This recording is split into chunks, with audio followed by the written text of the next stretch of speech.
ओम शांति। आज का प्रातः क्लास है 6 दिसंबर 1968। रूहानी बाप रूहानी बच्चों को पूछते हैं और समझाते भी हैं।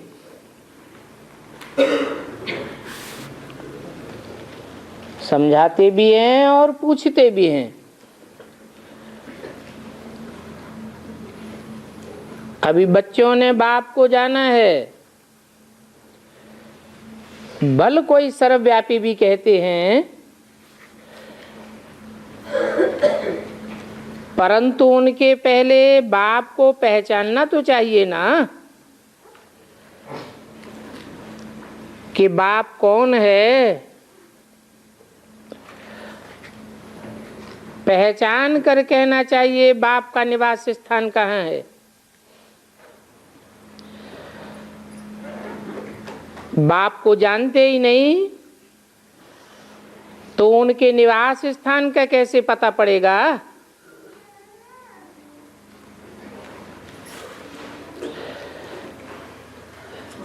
तो कह देते हैं वो तो नाम रूप से न्यारा है,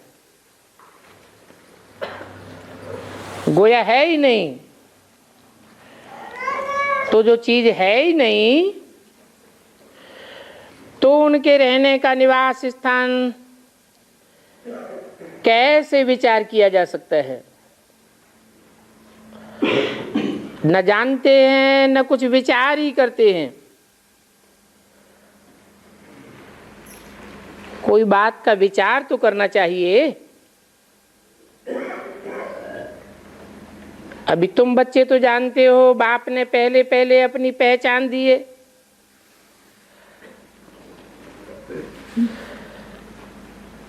पहले अपनी पहचान, फिर रहने के स्थान का समझाते हैं। हो तो तुम सभी आत्माएं जरूर कहेंगे आत्मा ही हो। बाप भी कहते हैं मैं तुमको इस रथ द्वारा पहचान देने आया हूं, नहीं तो तुम्हें मेरी पहचान मिल ही नहीं सकती। मैं तुम सभी का बाप हूं। जिस बाप को सुप्रीम बाप परम पिता कहा जाता है, और ये कहता कौन है? कहने वाली आत्मा को भी कोई नहीं जानते हैं। बाप का नाम रूप देश काल नहीं है तो फिर बच्चों का भी कहां से आए? बाप ही नाम रूप से न्यारा है तो बच्चे कहां से आएंगे? बच्चे हैं तो जरूर बाप भी है। तो सिद्ध हो जाता है कि वो नाम रूप से न्यारा नहीं है। बच्चों का भी नाम रूप है तो बच्चे भी आत्माएं।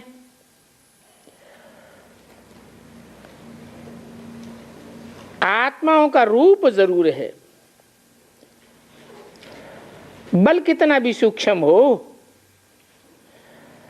आकाश सूक्ष्म है तो भी उसका नाम तो है। जैसे ये पोलार सूक्ष्म है वैसे बाप भी बहुत सूक्ष्म है। बच्चे वर्णन भी करते आए हैं वंडरफुल सितारा।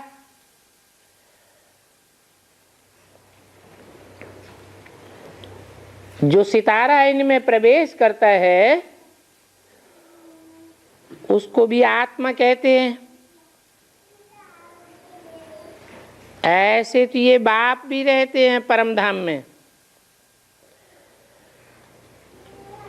जैसे तुम बच्चे परम धाम के रहने वाले हो तो जिस वस्तु का रहने का स्थान है ऊपर नजर जाती है, ऊपर इशारा करके अंगुली से याद तो करते हैं ना। तो जरूर जिसको याद करते हैं कोई वस्तु होगी। कहते तो है ना परमपिता परमात्मा, फिर भी नाम रूप से न्यारा कहना, इसको अज्ञान कहा जाता है। तो बाप को जानना, इसको ज्ञान कहा जाता है। ये भी तुम समझते हो कि पहले तो हम भी अज्ञानी थे, क्योंकि बाप को नहीं जानते थे और अपन को भी नहीं जानते थे। अभी तुम समझते हो हम आत्मा हैं, शरीर तो नहीं है। हम तो अविनाशी आत्मा हैं, शरीर तो विनाशी हो जाता है। आत्मा को अविनाशी कहा जाता है। तो जरूर आत्मा कोई चीज है। कोई नाम नहीं होता जो अविनाशी हो। अविनाशी अर्थात विनाश को नहीं पाता। तो जरूर कोई वस्तु है। बच्चों को अच्छी रीति समझाया गया है। मीठे मीठे बच्चों, जिनको बच्चों बच्चों कहते हैं, वो भी आत्मा अविनाशी हैं। ये आत्माओं का बाप परमपिता परमात्मा बैठ समझाते हैं। ये खेल एक ही बार होता है, जबकि बाप आकर बच्चों को अपना परिचय देते हैं। कहते हैं कि मैं भी पार्टधारी हूं इस रंगमंच पर। कैसे पार्ट बजाता हूं ये भी तुम्हारी बुद्धि में है। पुराने अर्थात पतित आत्मा को नया अर्थात पावन आत्मा बनाते हैं, तो शरीर भी तुम्हारा पावन बन जाता है। ये बात तो तुम्हारी बुद्धि में है। अभी तुम बाबा बाबा कहते हो, जानते हो कि ये पाठ तो चल रहा है ना। आत्मा कहती है बाबा आया हुआ है, हम बच्चों को घर शांति धाम ले जाने के लिए आया है। शांति धाम के बाद है सुख धाम।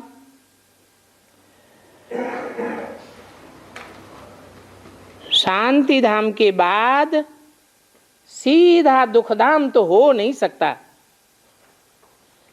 क्यों नहीं हो सकता? क्योंकि शांति धाम में सब आत्माएं शांत स्वरूप सात्विक स्टेज में रहती हैं।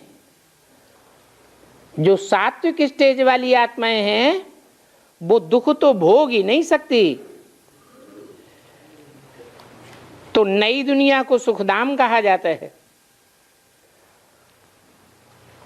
और शांति धाम से जो भी आत्माएं आती हैं वो दुखधाम में नहीं आ सकती,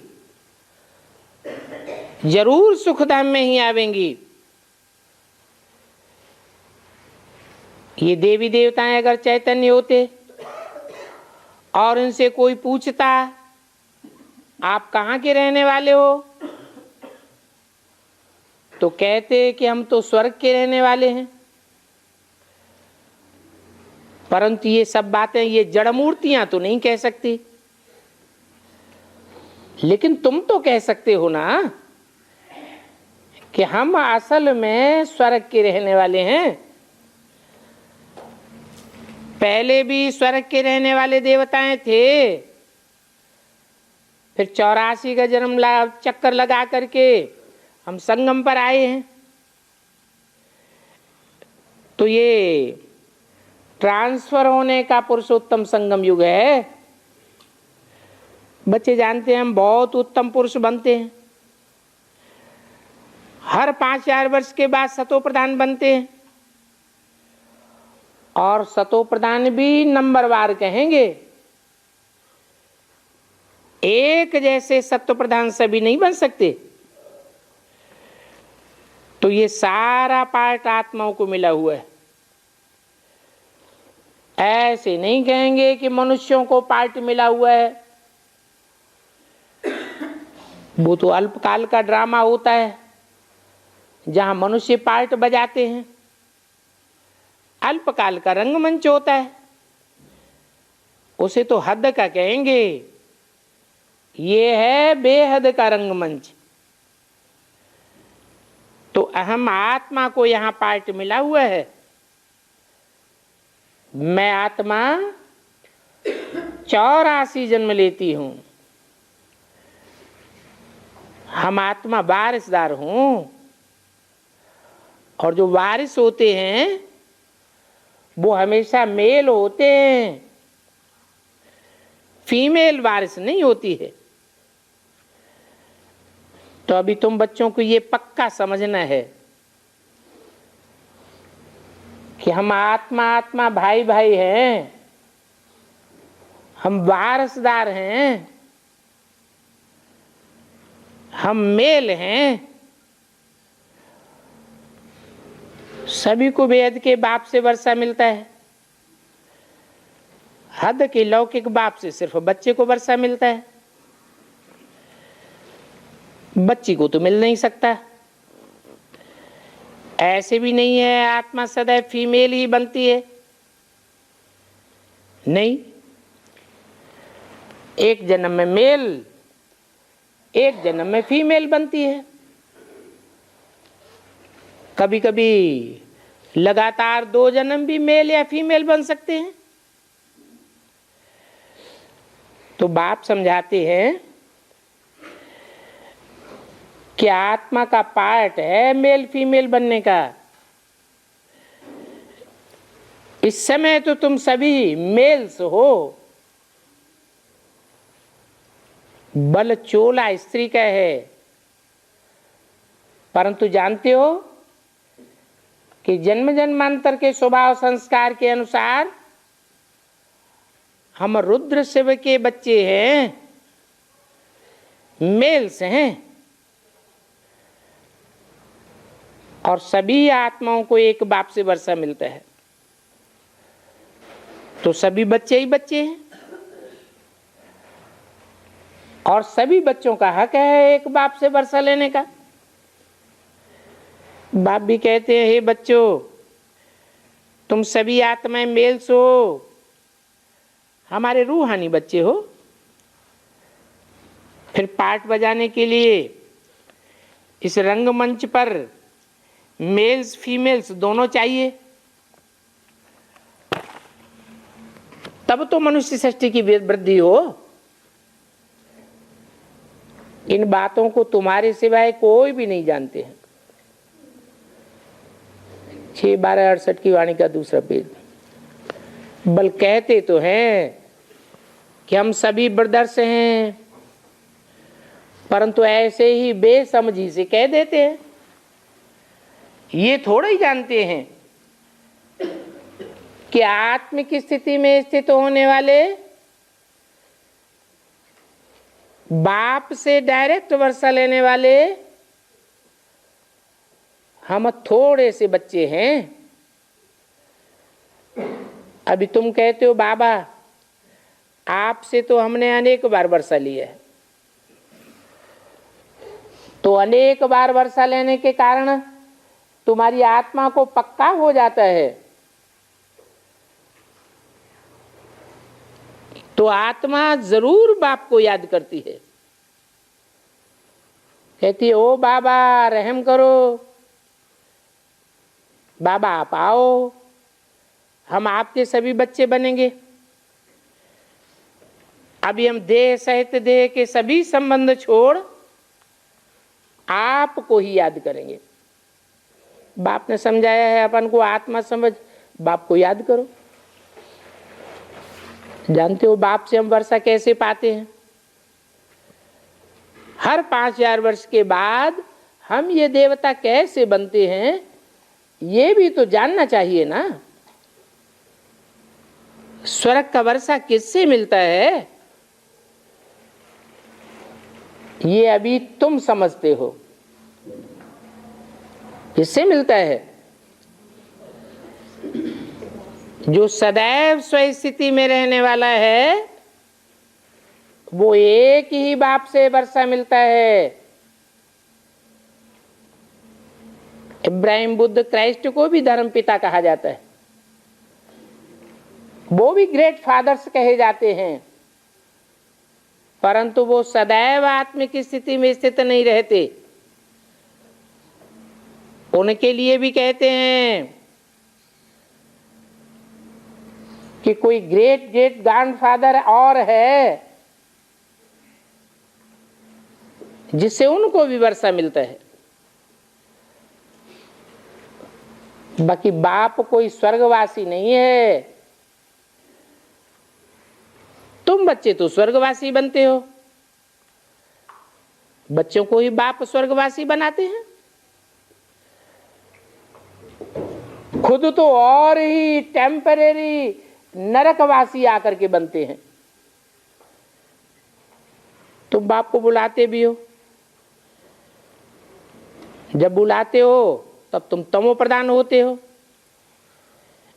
जानते हो ये तमो प्रधान दुनिया है, पहले सतो प्रधान थी। 5,000 वर्ष पहले लक्ष्मी नारायण का राज्य था। इन बातों को, इस पढ़ाई को अभी तुम जानते हो। ये मनुष्य से देवता बनने की पढ़ाई है। कहते भी हैं मानुष से देवता किए करतन लागी वार। बच्चा वारस बना और प्राप्ति हुई।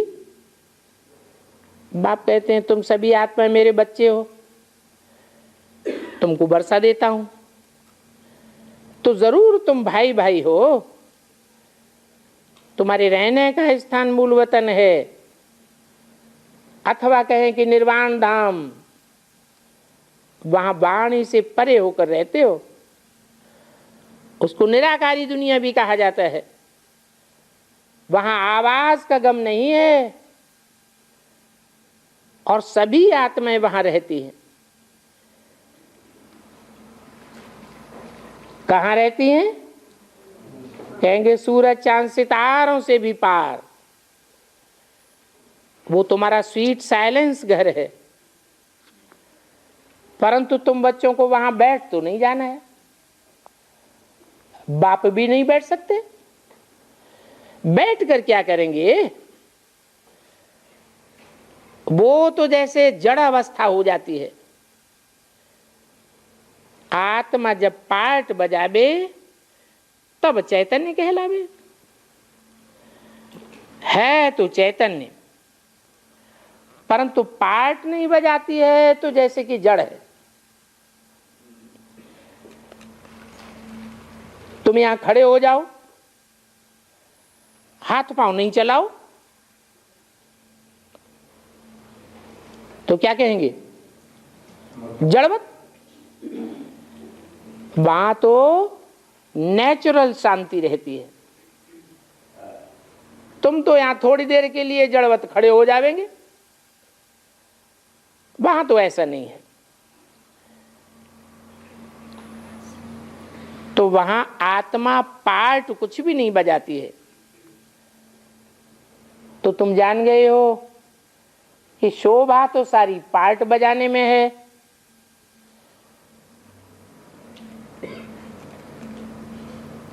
इसलिए कहते हैं कि त्रिमूर्ति में अगर शंकर को न रखा जाए तो शोभा ही नहीं हो। तो पार्ट बजाने में शोभा हुई ना। अब शांति धाम में क्या शोभा होगी? वहां तो आत्माएं जड़वत पड़ी रहती है। वहां न सुख की वासना है और न दुख की वासना है। कोई पार्ट नहीं बजाती है। तो वहां रहने से भी क्या फायदा है?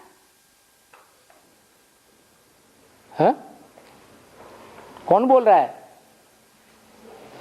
बोलने वाला कौन है? शिव बाप। तो जब कोई फायदा नहीं है तो शिव बाप वहां क्यों रहते हैं? कहते मैं फायदा नहीं लेता हूं, फायदा सारा तुम बच्चों को देता हूं। तो तुम बच्चों को पहले पहले सुख का पार्ट बजाना है। हर एक को पहले से ही पार्ट मिला हुआ है। कोई बच्चे कहते हैं हमको तो मोक्ष चाहिए,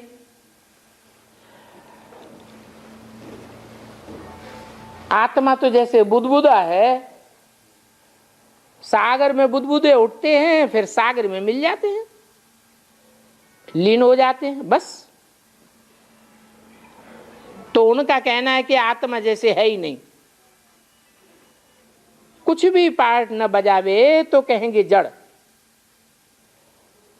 चैतन्य होकर भी जड़ जैसे है तो फायदा क्या हुआ। तो सभी को पार्ट तो जरूर बजाना है। हाँ, मुख्य हीरो हीरोइन का पार्ट कहा जाता है। तुम बच्चों को हीरो हीरोइन का पार्ट बजाने से टाइटल भी मिलता है हीरो हीरोइन। आत्मा यहां पार्ट बजाती है। पहले सुख का राज्य करते हैं, फिर रावण के राज्य में दुखी हो जाते हैं। अभी बाप कहते हैं तुम बच्चे अभी सभी को पैगाम दो, खुद भी टीचर बन करके औरों को समझाओ। जो बच्चे टीचर नहीं बनते हैं तो फिर उनका पद कम हो जाएगा। टीचर बनने बगैर कोई बच्चे को आशीर्वाद नहीं मिल सकती। किसको पैसा देंगे तो जरूर उनको खुशी होगी, दया करते हैं ना, अंदर में समझते हैं कि ब्रह्मा कुमारियां हमारे ऊपर बहुत दया करती हैं, वो हमको क्या से क्या बनाए देती हैं। अब यूं तो महिमा तो एक बाप की करना चाहिए, बोलना चाहिए वाह बाबा वाह, आप इन बच्चों के द्वारा हमारा कितना कल्याण करते हो। तो कल्याण भी कोई के द्वारा तो होता है ना। तो कल्याणकारी बाप के कल्याणकारी बच्चे चाहिए। बाप को भी करण का रावणहार कहा जाता है। तुम्हारे द्वारा कराते हैं, तुम्हारा कल्याण होता है तो फिर तुम औरों की कलम लगाते रहते हो। तो जैसे जैसे जो सर्विस करते हैं वैसा वैसा ऊंच पद पाते हैं। राजा बनना है तो प्रजा जरूर बनानी पड़ेगी। फिर जो अच्छे अच्छे नंबर में आते हैं वो राजा बनते हैं। राजाओं की माला बनती है ना, तो अपन से पूछना चाहिए कि माला में हम कौन सा नंबर बनेंगे। अपनी आत्मा का साक्षात्कार तो करना चाहिए ना। ये तो जानते हो कि 9 रत्न मुख्य हैं, बीच में हीरा बनाने वाला बैठा है। हीरे को बीच में रखते हैं, माला के ऊपर में फूल भी होता है। तो अंत में तुमको भी पता पड़ेगा कौन सा मुख्य दाना हम बनते हैं, जो हम डायनेस्टी में आवेंगे। पिछाड़ी में तुमको सभी साक्षात्कार होंगे। ये भी देखेंगे कि कौन कौन सजा खाते हैं। शुरू में दिव्य दृष्टि से तुम सूक्ष्म वतन में देखते थे, वो सभी गुप्त बातें हैं। अभी तुम जानते हो कि आत्माएं सजा कहां खाती हैं। ये भी ड्रामा में पार्ट है। गर्भ जेल में तो सजा मिलती ही है। जेल में धर्मराज को देखते हैं, फिर कहते हैं हमें बाहर निकालो। बीमारी आदि होती है वो भी कर्म का हिसाब किताब। तो ये समझने की बातें हैं। अभी तुम तो बहुत राइटियस बनते हो, आगे तो तुम भी अनराइटियस थे। ये सारी दुनिया ही अनराइटियस है, आने वाली है राइटियस दुनिया। उसके लिए तुम अभी राइटियस बन रहे हो। राइट उनको कहते हैं जो बाप से बहुत ताकत लेते हैं। तुम विश्व के मालिक बनते हो तो तुम्हारे में कितनी ताकत रहती है। इतनी ताकत होती है कि वहां कोई प्रकार का हंगामा आदि नहीं होता। हंगामे आदि की बात ही नहीं।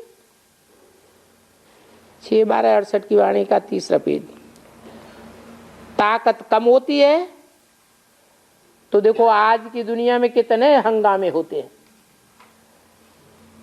तो क्या कहेंगे, गवर्नमेंट में ताकत है? आज की राजाई में ताकत है? नहीं।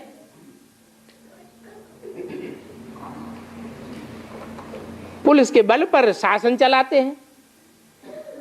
गुंडे तो गुंडे होते ही हैं, पुलिस उनका भी गुरु बन के बैठ जाती है। अभी तुम बच्चों को तो देखो कितनी ताकत मिलती है। आधा कल्प के लिए ताकत मिल जाती है, फिर भी कहेंगे कि नंबरवार पुरुषार्थ अनुसार ताकत मिलती है। एक जैसी ताकत तो सभी को मिल ही नहीं सकती। न एक जैसा पद पाए सकते हैं, ये भी पहले से नूद है। ये ड्रामा में अनादि नूद कहेंगे। कोई पिछाड़ी में आते हैं, इतना पिछाड़ी में आते हैं कि 1-2 जन्म लिया और मरा। जैसे दिवाली पर मच्छर ढेर के ढेर निकलते हैं, रात को जन्म लेते हैं और सवेरे को खलास हो जाते हैं। और वो तो अनगिनत तो होते हैं।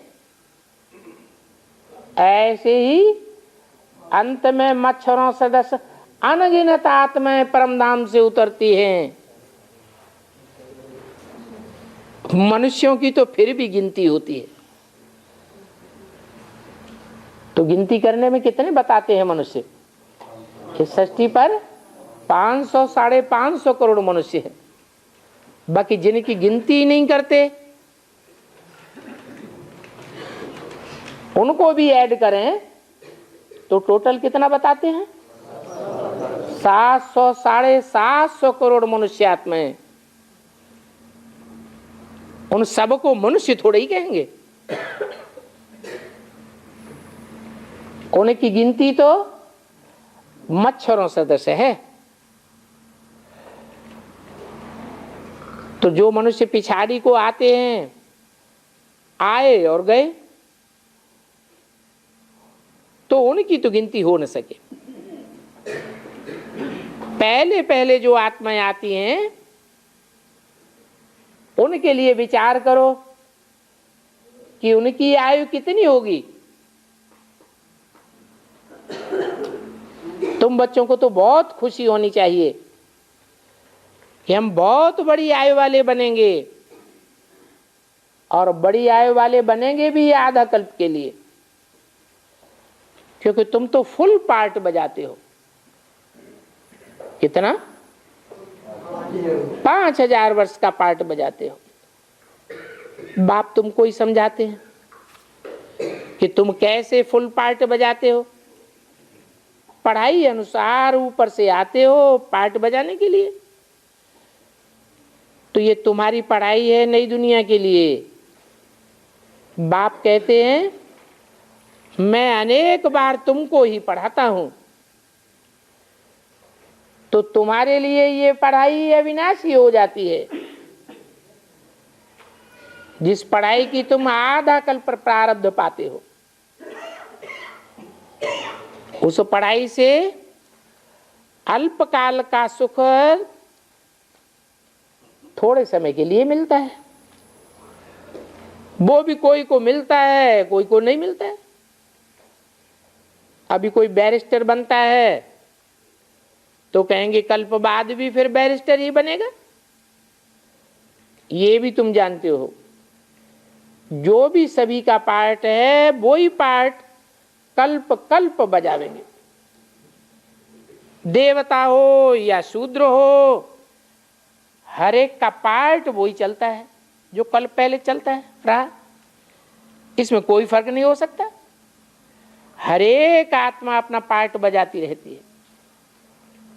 तो ये सारा बना बनाया खेल है। पूछते हैं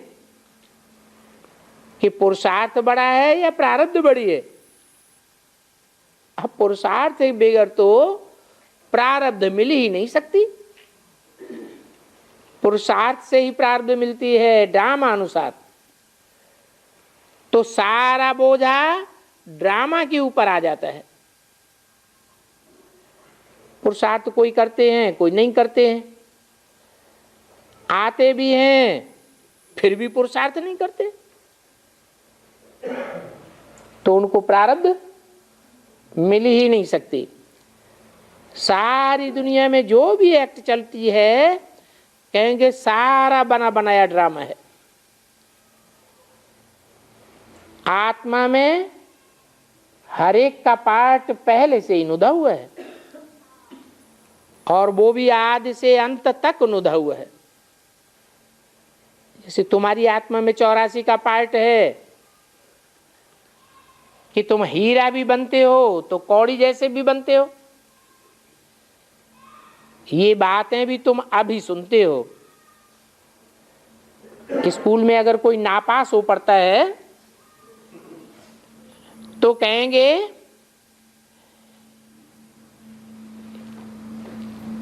कि ये ऑन आउट बुद्धि है, इसको धारणा नहीं होती है।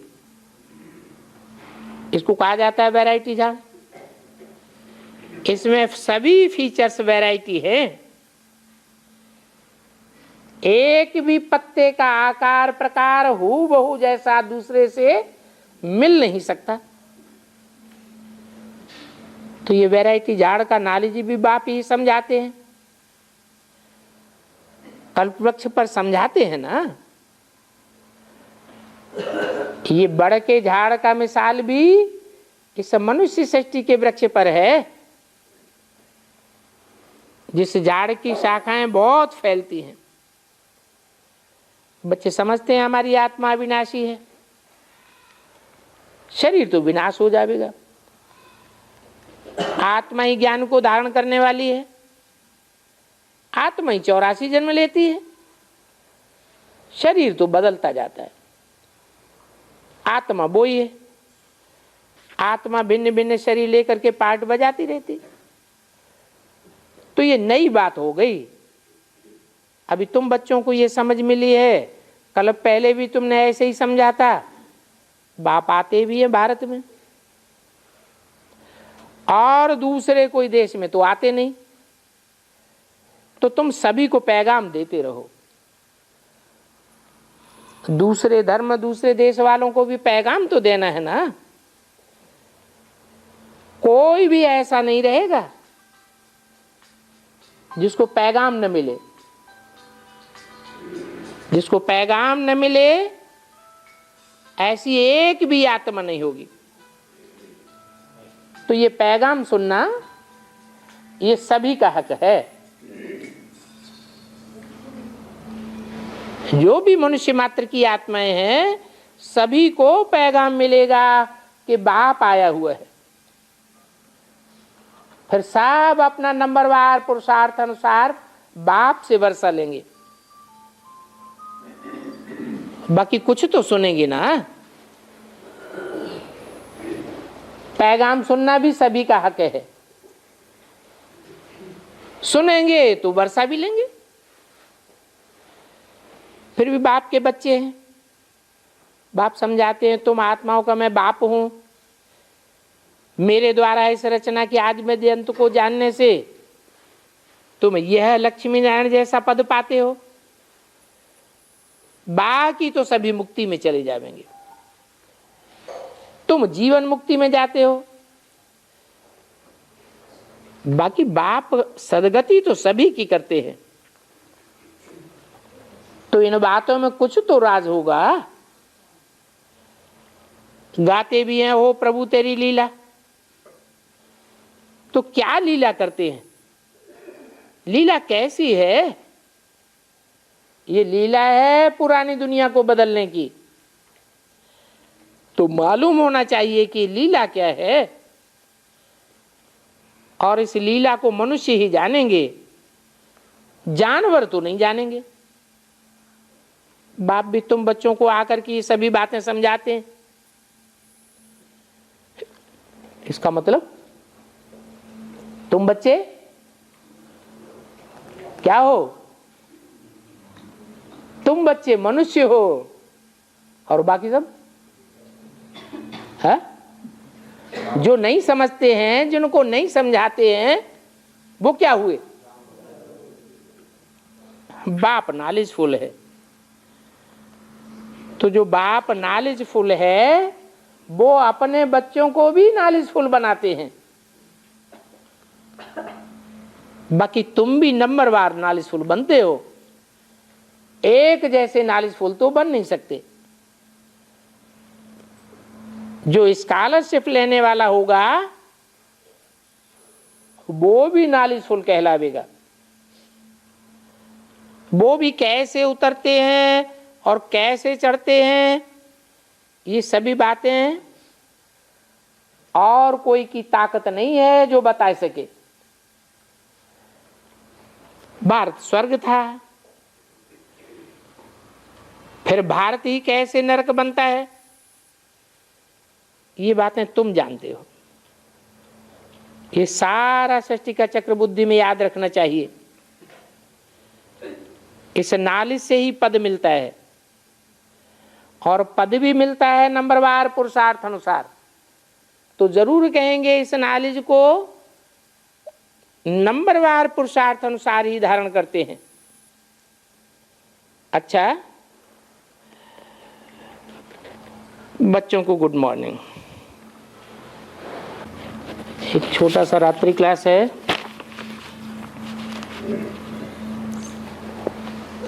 पाँच 12:68 का।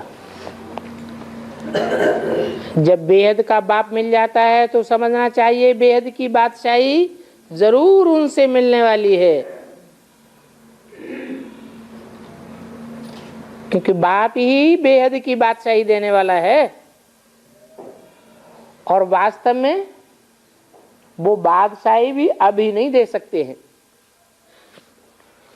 हाँ, तुम श्रीमत पर पूरा चलेंगे तो बादशाही तुमको जरूर मिलेगी, बाकी देने की चीज नहीं है, ये तुम्हारे ऊपर है। पढ़ाई में बाप डायरेक्शन देते हैं, क्या डायरेक्शन खास देते हैं? पवित्र बनो, योगी बनो। ऐसे नहीं कि हम कैसे बाबा को याद करें। अरे जितना पवित्र बुद्धि बनेंगे तो बाबा ऑटोमेटिक याद आवेगा।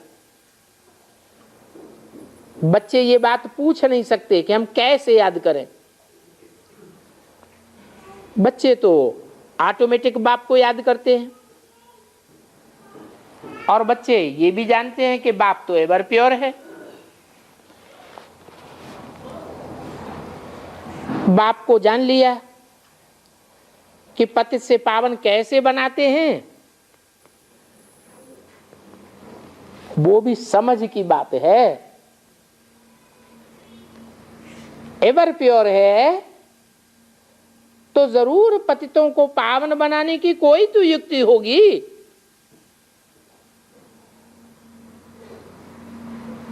ढेर के ढेर धर्म पिताएं इस सृष्टि पर आते हैं, पतित पावन तो कोई नहीं है, एक बाप ही पतित पावन है। फिर बाप डायरेक्शन देते हैं, पहले भी तुम सतो प्रधान पावन थे, फिर अभी 2000 वर्ष के अंदर क्या बन गए? तमो प्रधान पतित बन गए। कैसे बन गए? अभी फिर तुमको सतो प्रधान बनना है, तो सोचना चाहिए ना कैसे बनेंगे। ये सिर्फ बाप ही नहीं है, ये टीचर भी है, अच्छी रीति समझाते हैं, रास्ता बताते हैं कि ऐसे तुम पावन नहीं बन सकेंगे। सारी मुश्किलात पावन बनने की है, और इसी बात में सारी मेहनत है। किस बात में? पावन बनने में। पावन बनने से ही बाप की याद तीखी आती है, पतित बनने से बाप की याद उड़ जाती है, ज्ञान भी उड़ जाता है। तो फिर पतित तो नहीं बनना चाहिए।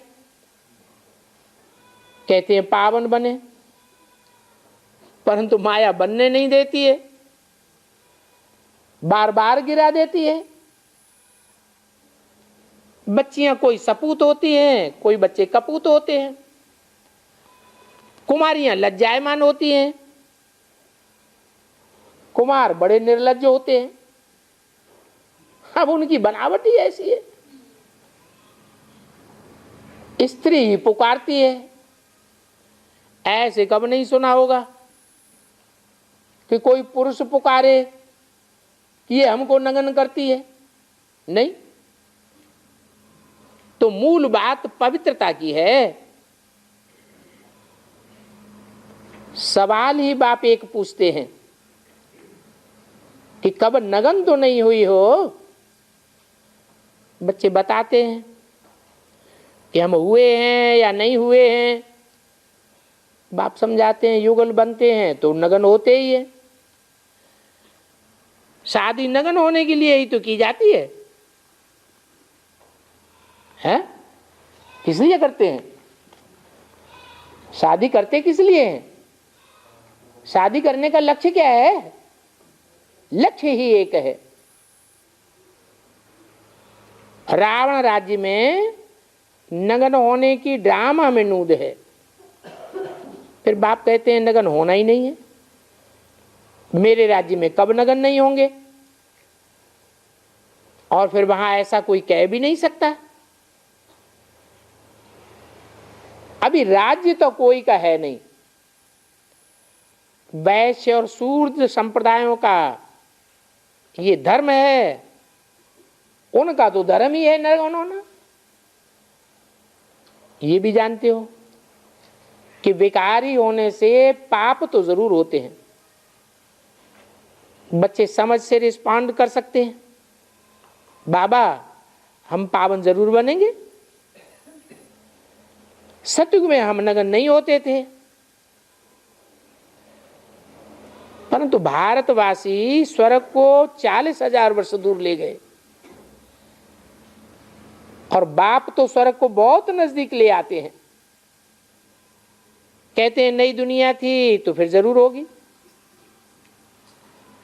और ये भी बताते हैं कि 8 वर्ष में नई दुनिया हो जाएगी। अरे कौन से सन की वाणी है? 68 की वाणी, 8 जोड़ दिए तो नई दुनिया हो गई क्या है? उन्होंने 40,000 वर्ष तो नई दुनिया को आगे बढ़ा दिया, और बाबा ने कितना घटा दिया। तो बताओ कितना बड़ा फर्क पड़ जाता है बाबा की समझानी में और मनुष्यों की समझानी में।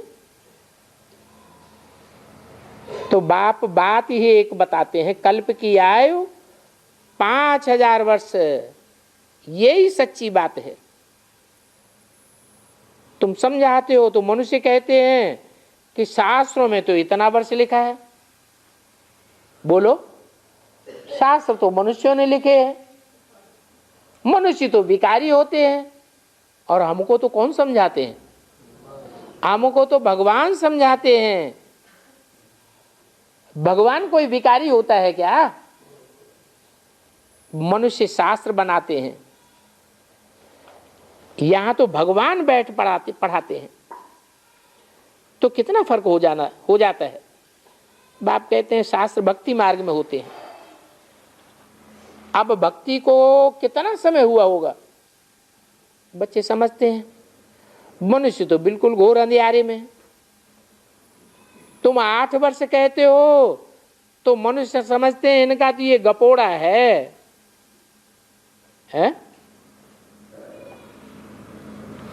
गपोड़ा है। मनुष्य समझते हैं गपोड़ा है। हम समझते थे कि नहीं है? कोई पुराने यहां बैठे हैं जिन्होंने मुरली में उस समय सुना हो कि नई दुनिया आने में 8 वर्ष रह गए? हा? तो उनको गपोड़ा लगा उस समय या सच्चाई लगी है? सच्चाई लगी। कोई है ऐसा है? अच्छा, उन पुराने ऋषि मुनि सन्यासियों से पूछो, जो बेहद के ऋषि मुनि सन्यासी है, ब्राह्मणों की दुनिया में ही है, उनसे चिट्ठी डाल के पूछो कि तुम्हें वंडर लगा जब बाप ने मुरली में बोला ब्रह्मा मुख द्वारा, क्या बोला है कि नई दुनिया आने में 8 वर्ष हैं। तो देखो, कोई से भी पूछो तो कहेंगे कल्प की आयु 40,000 वर्ष। अभी तो बहुत छोटा कर दिया। बाप कहते हैं बहुत बहुत पुराना हिसाब है। तुम बच्चे भी पुराने हो, तुम्हारा पार्टी भी पुराना है। इस छोटी सी आत्मा में 84 जन्मों का पार्ट भरा हुआ है। कितनी वंडरफुल बात है।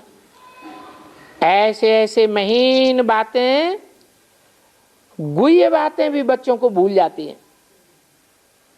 कहते भी हैं आत्मा सितारे मिसल है, भ्रुकुटी के बीच में चमकता है अजब सितारा।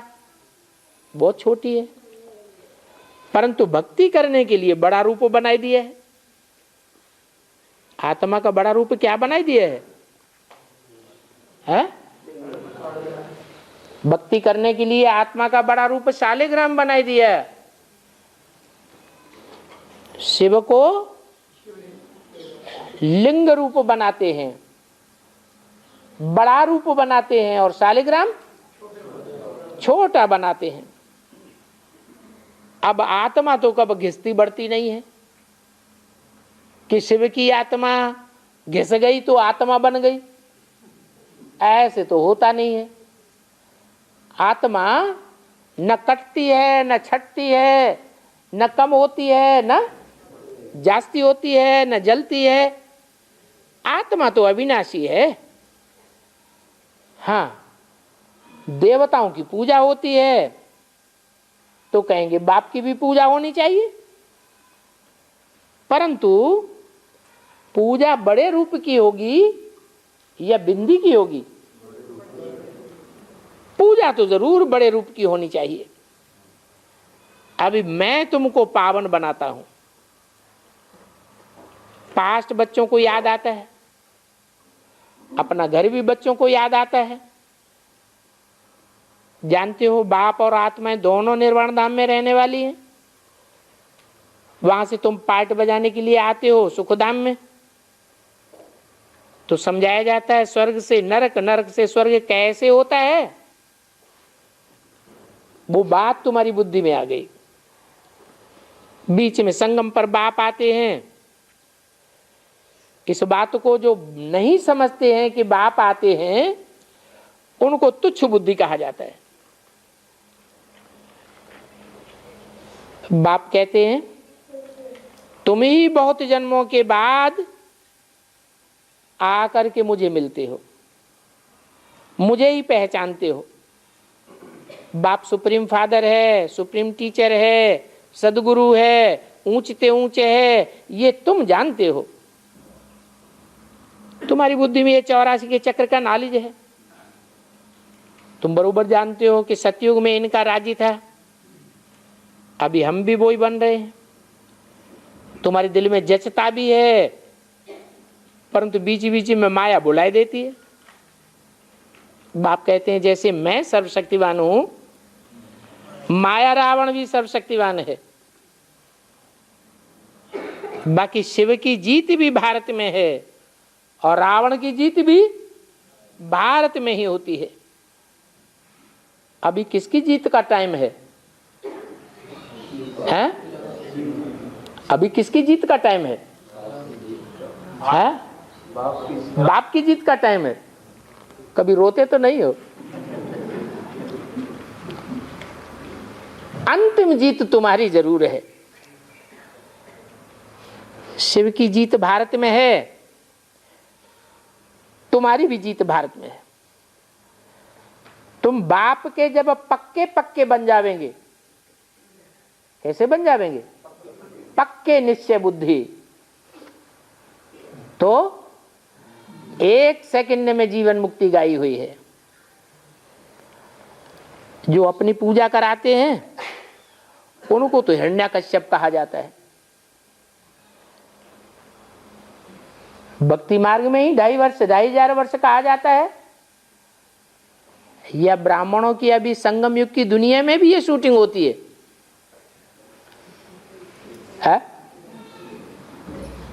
अरे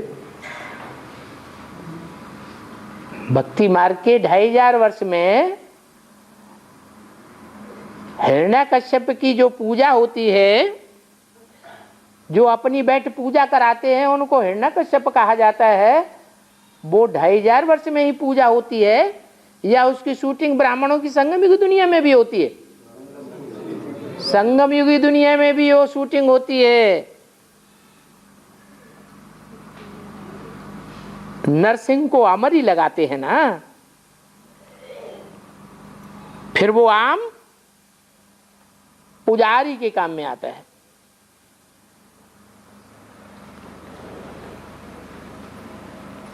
जब उत्तरायण होता है तो कितने आम आते हैं,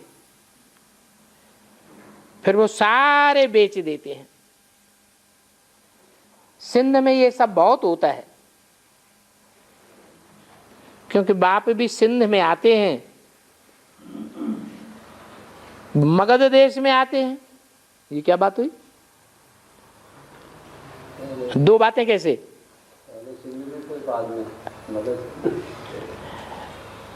माँ के रूप में सिंध में आते हैं और बाप के रूप में मगध देश में आते हैं। जो बाप भी है, टीचर भी है, वो गुप्त टीचर है, तो पढ़ने वाले भी गुप्त हैं। आत्मा भी गुप्त है, बाप भी गुप्त है। अच्छा, बच्चों को गुड नाइट और नमस्ते।